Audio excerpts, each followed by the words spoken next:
வணக்கம். இன்னைக்கு நம்ம இந்த வீடியோவில் எதை பற்றி பார்க்க போகிறோம் அப்படின்னு பார்த்தீங்கன்னா, டிஎன்பிஎஸ்சி குரூப் 4 உடைய ரிசல்ட் எப்போ வெளியிட போகிறாங்க, டிஎன்பிஎஸ்சி குரூப் 4 மறுதேர்வு நடக்குமா நடக்காதா, தேர்வர்களின் போராட்டம் என்னதான் நிகழ்ந்தது, கட் ஆஃப் என்னவாக இருக்கும், வெறும் 90 மதிப்பெண்கள் கேள்விகள் 200க்கு 90 மார்க் இருக்கிறவங்க என்ன செய்யலாம், சான்றிதழ் சரிபார்ப்புக்கு இவர்கள் தயாராகி கொள்ளலாமா வேண்டாமா, இந்த மாதிரி பல விதமான கேள்விகள் உங்களுக்குள்ள இருக்கும். கட் ஆஃப் மதிப்பெண்கள் பிசி எம்பிசியை பொறுத்தவரைக்கும் என்ன கட் ஆஃப் வரும், எது ஃபைனல் கட் ஆஃப் அப்படின்னு நிறைய பேர் கேட்குறீங்க. உங்களுக்கு இந்த வீடியோ பதில் தரும் அப்படின்ட்டு நான் சொல்கிறேன். மக்களே கவலையப்பட வேண்டாம். டிஎன்பிசியில் இந்த டைம் பார்த்தீங்கன்னா காலி பணியிடங்கள் நிறைய வேகன்சிஸ் உயர்த்துறதுக்கு ரெடியாக இருக்காங்க. ஸோ டிஎன்பிசியை பொறுத்த வரைக்கும் பார்த்தீங்கன்னா கூடுதல் காலி பணியிடங்கள் ஒவ்வொரு ஆண்டுமே உயர்த்தப்பட்டு தான் வருது. இது இப்போ சொல்ல கிடையாது, எப்பவுமே பார்த்தீங்கன்னா வேகன்சிஸ் அப்படின்றது ரொம்ப ரொம்ப ரொம்ப உயர்த்தி கொண்டு வரத்தான் முடிவுகள் செஞ்சுட்டு இருக்காங்க. ஆல்ரெடி பார்த்தீங்கன்னா குரூப் 1 ரிசல்ட் வெளியிட்ட மாதிரி குரூப் 4 உடைய ரிசல்ட் நாங்கள் சீக்கிரமாக வெளியிடுவோம் அப்படின்ட்டு டிஎன்பிசி தரப்புல அப்டேட் கொடுத்துருக்காங்க. அஃபிஷியலாக பார்த்தீங்கன்னா 90 நாளில் வெளியிடணும். அப்படி பார்க்குறப்ப அக்டோபர் மாதம் தான் வெளியிடுவாங்க. ஆனால் பார்த்தீங்கன்னா ஏன் நான் ரிசல்ட்டுன்னு சொல்கிறேன், அதற்கு பார்த்தீங்கன்னா நிறைய பேர் பார்த்தீங்கன்னா இது உண்மை இல்லை பொய் அப்படின்னு சொல்கிறீங்க. ஆனால் உண்மையான தகவல்களை மட்டும்தான் நாம் சொல்லிட்டு இருக்கோம். என்ன காரணத்துக்காக நான் இந்த அடிக்கடி ரிசல்ட் வந்துருது, ரிசல்ட் வெளியிட போறாங்க, ரிசல்ட் இந்த மந்த் எண்டுக்குள்ள செப்டம்பர் 5க்குள்ள அக்டோபர் 2க்குள்ள ரிசல்ட் அப்படின்னு சொல்லிட்டு இருக்கோம்னா தயவு செய்து நீங்க புரிஞ்சுக்க வேண்டிய தன்மை இருக்கு. ஸோ ஏன் அப்படின்ற காரணம் உங்களுக்கு, ஏன்னா ரீ எக்ஸாம் வைங்க. குரூப் 4ல நிறைய பேர், நிறைய கோச்சிங் சென்டரு, நிறைய ஆஸ்பிரன்ஸு கம்மியான மார்க் வாங்கினாங்க. நிறைய பேர் பார்த்தீங்கன்னா எங்களுக்கு ரீ எக்ஸாம் கண்டக்ட் பண்ணுங்க அப்படின்ட்டு குரூப் 4ல பார்த்தீங்கன்னா ஒரு பக்கம் பார்த்தீங்கன்னா ரெடியாக இருக்காங்க. எனக்கு உடனடியாக எங்களுக்கு பார்த்தீங்கன்னா நீங்கள் ரீ எக்ஸாம் கண்டக்ட் பண்ணியே ஆகணும். ஆனால் பார்த்தீங்கன்னா டிஎன்பிஎஸ்சி ரீ எக்ஸாம் கண்டக்ட் பண்ணுறதுக்கு வாய்ப்புகள் இல்லை. ஸோ லேட் பண்ண என்ன ஆகும் அப்படின்னா, ரிசல்ட் வெளியிடாமல் லேட் பண்ண என்ன ஆகும்னா, ஸோ அவங்க ரீ எக்ஸாம் திரும்பவும் போராட்டம் நடத்த ஆரம்பிச்சிருவாங்க. இது எல்லாம் உடனே தவிர்த்தாகணும் அப்படின்னா டிஎன்பிஎஸ்சி தரப்புல உடனடியாக ரிசல்ட்டை வெளியிட்டா மட்டும்தான் இதற்கு ஒரு முடிவுகள் கிடைக்கும். ஸோ இப்போ தெரியுதுங்களா ஏன் ரிசல்ட்னு சொல்லிட்டு இருக்கேன்ட்டு. ஸோ தயவு செய்து நிறைய பேர் பார்த்தீங்கன்னா இது தெரியாம தான் ரிசல்ட் வெளியிட போறாங்க, எல்லாம் ரிசல்ட் வரதுக்கு வாய்ப்பே இல்லை, ரிசல்ட் எல்லாம் இல்லைங்க, டிஎன்பிஎஸ்சி தேர்வே மறுதேர்வு வைக்க போறாங்க அப்படின்னு நிறைய பேர் சொல்லிட்டு இருக்கீங்க. ஸோ அது எந்த அளவுக்கு உண்மைன்றது உங்களுக்கே தெரியும். ரிசல்ட் வெளியீட்டில் வாய்ப்புகள் மிக மிக அதிகமாக இருக்குது. ஆனால் பார்த்தீங்கன்னா மறுதேர்வு குரூப் 4 உடைய மறுதேர்வு நடத்துறதுக்கு வாய்ப்பே இல்லை அப்படின்ட்டு நம்ம அடித்து சொல்லலாம்.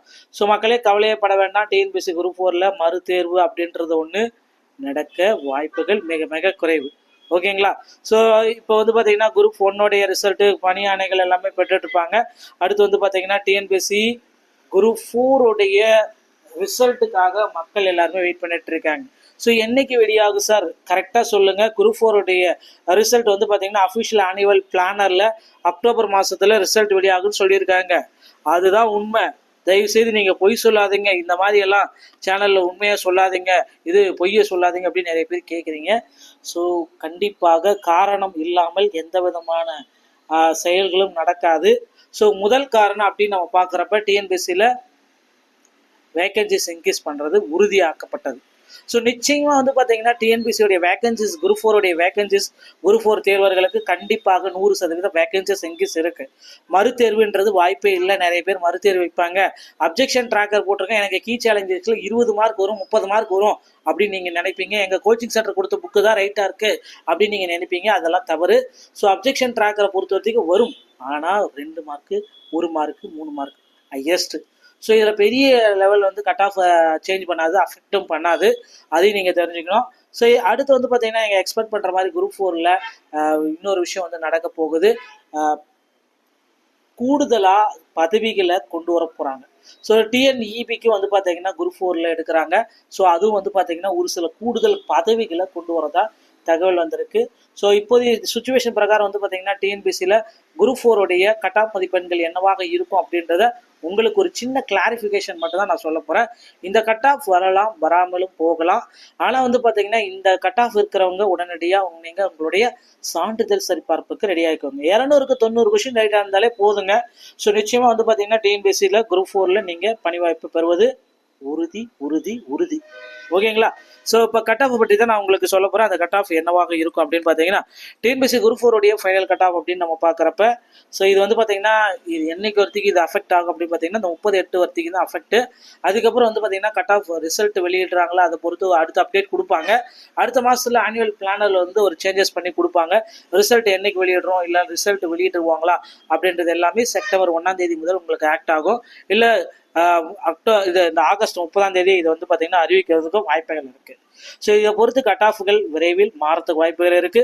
ஸோ ஒரு விஏஓக்கு பார்த்தீங்கன்னா 150 mark, junior assistant 150, junior assistant revenue inspector 151, forest guard watcher 145, typist 140, steno typist 135, PSTM 120, ex servicemen 118.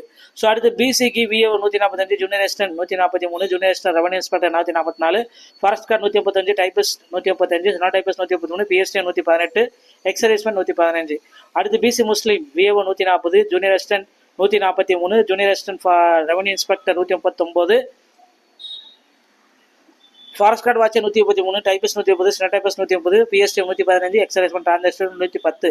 அடுத்து எம்பிசி மற்றும் டிஎன்சியில் VAO 135, junior assistant 130, junior assistant revenue inspector 134, forest guard watcher 130, typist 124, steno typist 127, PST 110, ex servicemen district கூட 108ங்க.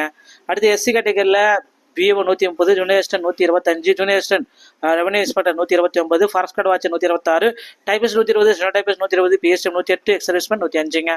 அடுத்து எஸ்சிஏல VAO 125, junior assistant 122, forest guard junior assistant revenue inspector 124, forest guard watcher 120, typist 118, steno typist 118, PST 107, ex servicemen 100.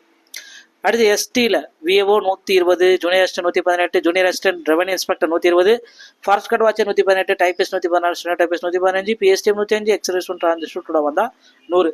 இந்த மதிப்பெண்கள் பெற்ற பட்சத்தில் நீங்கள் சான்றிதழ் சரிபார்ப்புக்கு உங்களை நீங்களே தயார்படுத்திக் கொள்ளலாம். மேலும் இந்த மாதிரி டிஎன்பிஎஸ்சி சம்பந்தமான செய்திகளை நீங்கள் உடனுக்குடன் பெற நீங்கள் நம்முடைய சேனலோட இணைந்திருங்கள். மீண்டும் ஒரு நல்ல தகவலோடு நான் உங்களை சந்திக்கிறேன். நன்றி, வணக்கம், தேங்க்யூ.